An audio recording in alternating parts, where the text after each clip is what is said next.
Hello everyone, in this video I will show you how to make the keyboard bigger in Samsung Galaxy A56.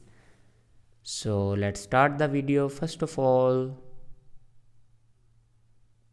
open settings. In settings, scroll down and here you can see the option general management. Now click on general management and then click on Samsung keyboard settings. After clicking on Samsung keyboard settings, then scroll down and here you can see the option